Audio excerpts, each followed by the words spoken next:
Bom dia, turminha! Ótima sexta-feira a todos!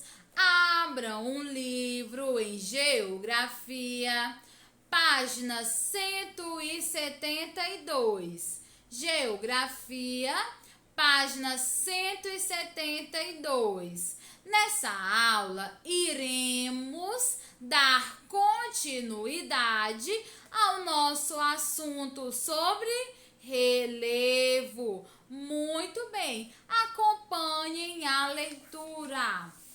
A ocupação do espaço modifica o relevo.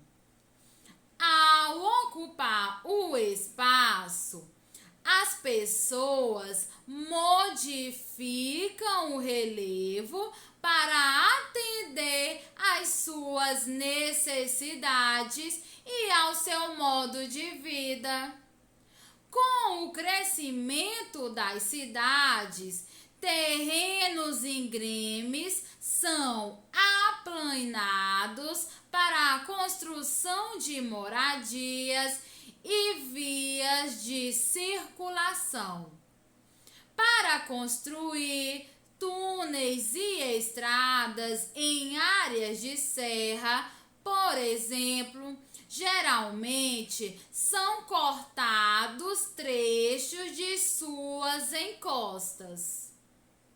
Áreas íngremes ou montanhosas são alteradas para a prática da agricultura.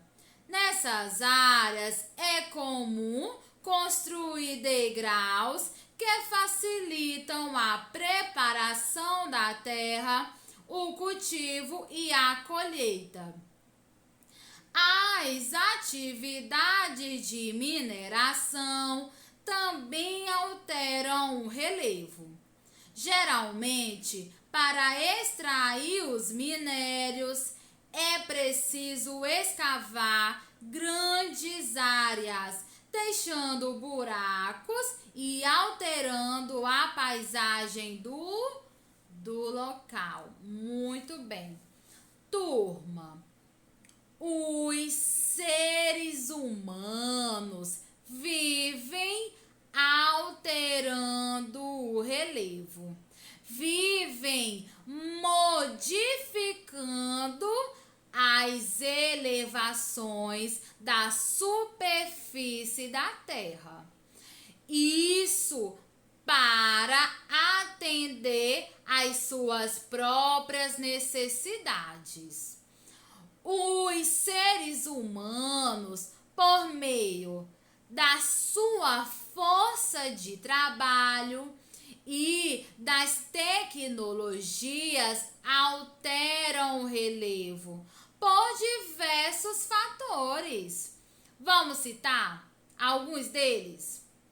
Bom, eles alteram o relevo para construir moradias, para construir ruas ou vias de circulação.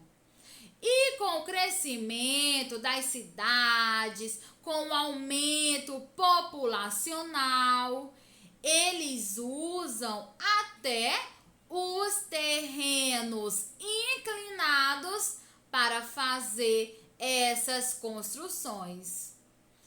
Eles alteram o relevo para construir túneis, para construir estradas nas áreas de serras, como vocês podem observar nessa primeira imagem, um túnel que foi construído ao longo de uma serra, modificando este relevo.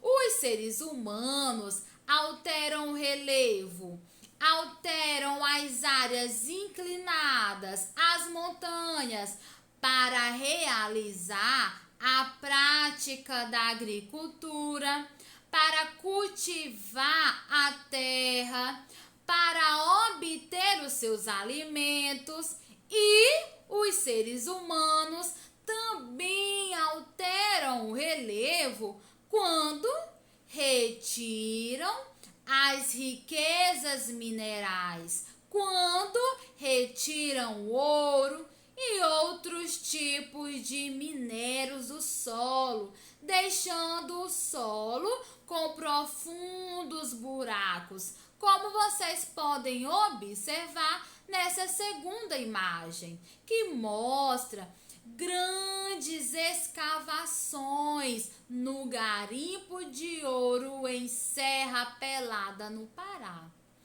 Portanto, turma, podemos verificar que são as próprias ações do homem que modificam o relevo, que alteram as elevações do solo. E isso acontece quando eles passam a construir moradias, a construir túneis, quando retiram montanhas, quando realizam a agricultura, quando realizam as atividades de mineração, além de muitos outros fatores. Entendido, turma? Turma, vamos fazer juntos essa atividade da página 173. Acompanhem a leitura. Como acontece um deslizamento? Os deslizamentos são fenômenos naturais.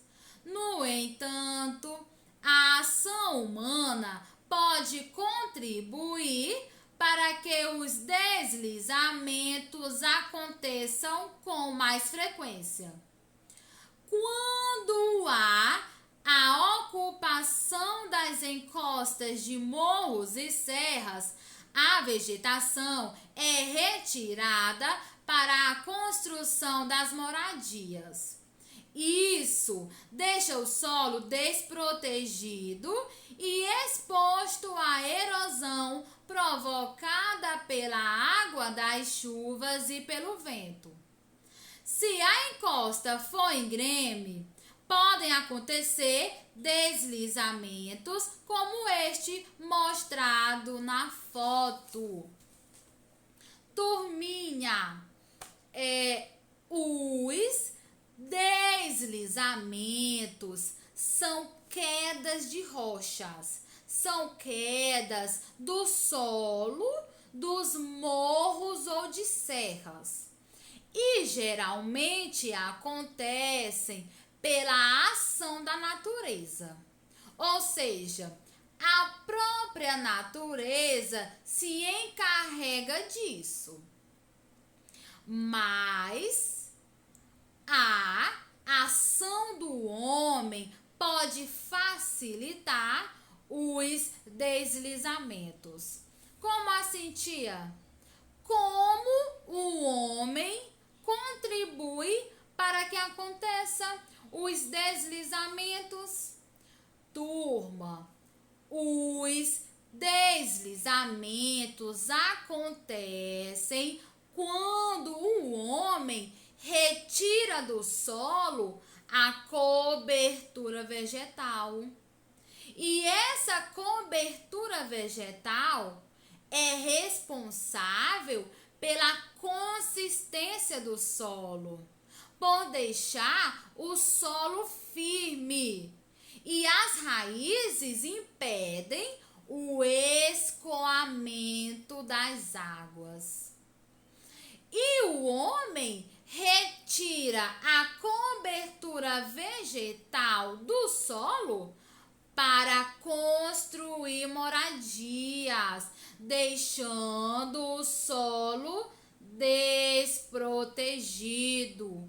E quando chove, a água não tem como passar e começa a se acumular em um único local.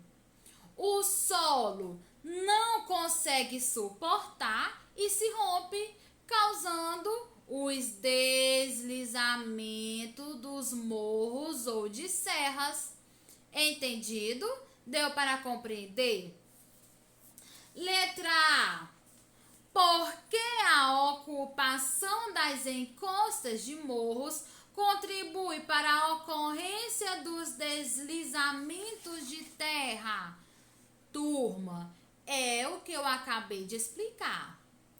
Ao ocuparem as encostas dos morros, as pessoas retiram a vegetação e deixam o solo desprotegido, o que contribui para os deslizamentos de terra. Anotem aí. Letra B. Em sua opinião, de que modo a vegetação protege o solo? Turma, a vegetação é responsável pela consistência do solo, por deixar o solo firme, e as raízes impedem o escoamento das águas. Anotem essas informações, certinho? Muito bem.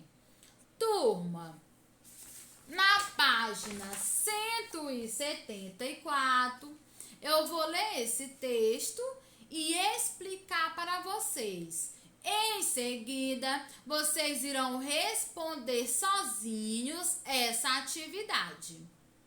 A erosão do solo. A erosão do solo ocorre principalmente pela ação do vento e da água. A ação do vento e da água desagrega os materiais que formam o solo. Esses materiais, juntamente com os nutrientes do solo, são transportados para outras áreas no processo de erosão. Quando a vegetação é retirada, o solo fica exposto à ação da água da chuva. Ao escoar, a água leva partículas do solo, erodindo. Por isso, podemos dizer que o desmatamento também provoca a erosão do solo. Entre as consequências da erosão, destacam-se a formação de buracos e fendas no solo e a perda de sua fertilidade. Turma, o texto que acabamos de ler falou sobre as causas e consequências da erosão do solo. Como expliquei na aula passada, a erosão é o transporte dos materiais que formam o solo de um lugar para o outro. Ou seja, é quando a água e o vento retiram partes do solo de um lugar e levam para outro lugar. E quando o homem retira do solo a cobertura vegetal, ou quando o homem pratica o desmatamento, o solo fica totalmente desprotegido, facilitando a erosão, facilitando com que a água e o vento retirem parte do solo de um lugar e levem para outro lugar. Tia, e quais as consequências da erosão? A formação de buracos e fendas e a perda da fertilidade do solo. E tia, e o que causa a erosão? A ação do vento e da água, a retirada da vegetação e o desmatamento. Entendido, turma? Agora vocês irão responder a atividade bem simples da página 175, certinho? Bom final de semana, turma! E até a próxima aula!